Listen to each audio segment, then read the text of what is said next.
Trump is threatening war with Iran. Let me say that again.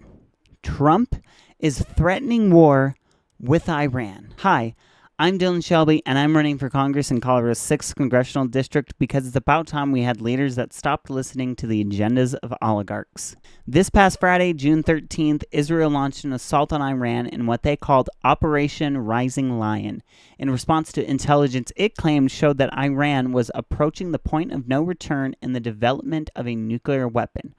Calling the series of strikes on Iranian nuclear facilities and missile strikes on military commanders a decisive moment in Israel's history, Prime Minister Benjamin Netanyahu warned that the operation would continue for as long as necessary. Iran declared the attacks a declaration of war and responded with retaliatory strikes of their own. Since this new chapter in a decades-long conflict began Friday, at least 224 Iranians have been killed and at least 24 people in Israel have also been killed. This includes scientists, military personnel, and most importantly, civilian lives. On Monday, the 7 nations of the G7 conference released a joint statement from Canada condemning Iran and standing with Israel while also calling for a conflict de-escalation. Trump left the G7 summit early as a result of the conflict in the Middle East, and upon returning to Washington, put out this post on Truth Social. Publicity-seeking President Emmanuel Macron of France mistakenly said that I left the G7 summit in Canada to go back to D.C. to work on a ceasefire, 2 words, by the way, ceasefire is 1 word for those who don't know, between Iran and Israel. Wrong. He has no idea why I am now on my way to Washington, but it certainly has nothing to do with a ceasefire, 2 words, and he capitalized them. Much bigger than that, whether purposely or not. Emmanuel always gets it wrong. Stay tuned. You know, there were rumors swelling throughout the weekend about Trump's plans to intervene in the conflict. This kind of continues those rumors, if not almost confirms his desire by saying that there's going to be more than a ceasefire. Not only that, but Benjamin Netanyahu put out a statement essentially baiting the U.S. into a war with Iran. Deliver them to your cities. Today it's Tel Aviv, tomorrow it's New York. I understand America first. I don't understand America dead. That's what these people want. They chant death to America. So we're doing something that is in the service of mankind, of humanity. And this seems to be in response to an earlier post Trump made on Truth Social. Iran should have signed the deal I told them to sign. What a shame and waste of human life. Simply stated, Iran cannot have a nuclear weapon. I said it over and over again. Everyone should immediately evacuate Tehran. Trump called for the immediate evacuation of Tehran, signaling his support for continued Israeli offensive attacks. As it relates to Iran's nuclear capabilities, Israel's attack coincides with a UN watchdog finding that Iran was in breach of its non-proliferation obligations, including failing to answer questions on uranium particles found in undeclared sites in the country, and its stockpiling of uranium enriched to nearly weapons grade. Iran responded by calling the reports politicized and by threatening to up its nuclear activities. Now, on to this deal that even Trump himself puts in quotes, but likely for all the wrong reasons. Trump has for weeks allegedly been trying to foster a nuclear deal with Iran. He was optimistic about a deal in mid-May, but his rhetoric shifted in the days leading up to the attack, culminating in him declaring Iran must make a deal before there is nothing left. It's important to note that it's been 10 years since the nuclear deal framework was agreed upon by Iran and the P5 nations, a deal Trump called unfair that he killed in his first term. This is kind of like when Trump's actions led to TikTok being banned, but then at the last moment he saved it to look like a negotiating genius. It's the same old tired tactics, but this time it's dividing his base.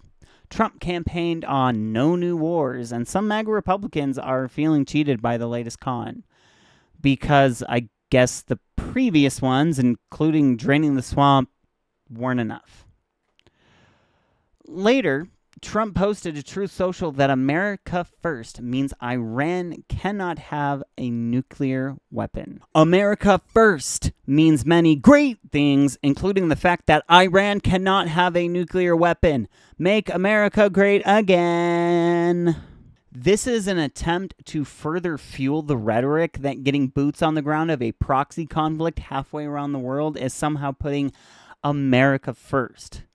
But so far, the U.S. is staying out, which truly begs the question of what Israel's plan is. They're painting these attacks as self-defense, something the AIPAC-backed lawmakers are falling for. It would seem that Israel is just obsessed with war. But why? Is it for control? I mean, having the largest military on your side in a region dominated by monarchies and republics certainly goes a long way to fulfill regional control. But, of course, this is all just speculation.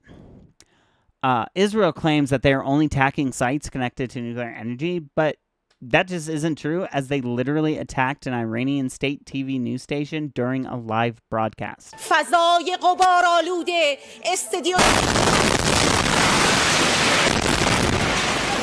This is a war crime, and all of Trump's rhetoric is ironic considering he accused Obama of wanting to start a war with Iran, even tweeting in 2013, Obama will attack Iran because of his inability to negotiate properly. Now he's seeing that perhaps getting a deal done with Iran is a lot harder than he initially thought. Again, this is all predicated on the idea that Iran is closing in on a nuclear weapon. But Tulsi Gabbard said to the House Permanent Select Committee in a signed statement in March of this year that Iran is not building a nuclear weapon, and Khamenei has not authorized the nuclear weapons program since he suspended it in 2003. On Tuesday morning, Trump sent out a Truth Social post saying that the U.S. had total control over the skies of Iran. This was following reports of multiple aircraft heading to the region. Make no mistake, this is an act of war. Not a shot needs to be fired for this so-called show of force to be exposed as it truly is. He followed up this post with another Truth Social post. We know exactly where the so-called supreme leader is hiding. He is an easy target, but is safe there. We are not going to take him out, kill, at least not for now. But we don't want missiles shot at civilians or American soldiers. Our patience is wearing thin. Thank you for your attention to this matter.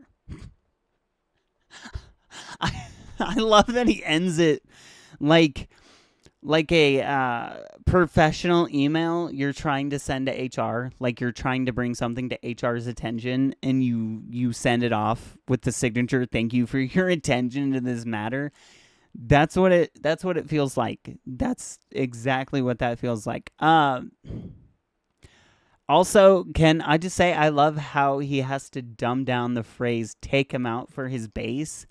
If he were to assassinate Ali Khamenei, it wouldn't be the first time this administration has assassinated a top-ranking military official. In 2020, per orders of President Trump, the U.S. assassinated Qasem Soleimani, who was considered the number 2 guy in Iran at the time behind Supreme Leader Ali Khamenei. The UN at the time ruled that there was no basis to believe there was an imminent threat to life that would allow for the extrajudicial drone strike killing of Soleimani at the Baghdad airport that killed 9 others. This killing was in opposition to an Obama administration-era policy regarding Soleimani. This act led to an Iranian strike on U.S. troops in the country. No one was killed, but there were reports of 100+ troops suffering permanent brain damage. That assassination only escalated tensions between Iran and the United States. This current threat from Trump could lead to further tension and Iranian attacks on American soldiers. The president cannot authorize declaration of war without congressional approval. But even if they reject Trump's calls for war, we've seen he is not above violating the Constitution. And the courts could reach to find an excuse for him doing so. Probably extreme national security threat or something. This isn't just about Israel or Iran. This is about who calls the shots in Washington. Right now, it's the same old playbook. War hawks, defense contractors, and special interests like AIPAC whispering in the ears of our leaders, pushing us toward endless conflict while Americans pay the price. In tax dollars, in security, and in the blood of our service members sent to fight another generation's war. Trump promised no new wars, but here we are on the brink, fueled by his rhetoric and Netanyahu's bait. It's the ultimate con, manufacturing a crisis to look strong while everyday Americans get played. Enough is enough. Colorado's 6th district deserves a representative who answers to you, not the oligarchs and war profiteers. We need leaders with the courage to demand real diplomacy, to prioritize peace, and to say no to reckless escalation that puts American lives at risk. That's why I'm running, to be that voice, to fight for an America First policy that actually puts America, our safety, our resources, our future first.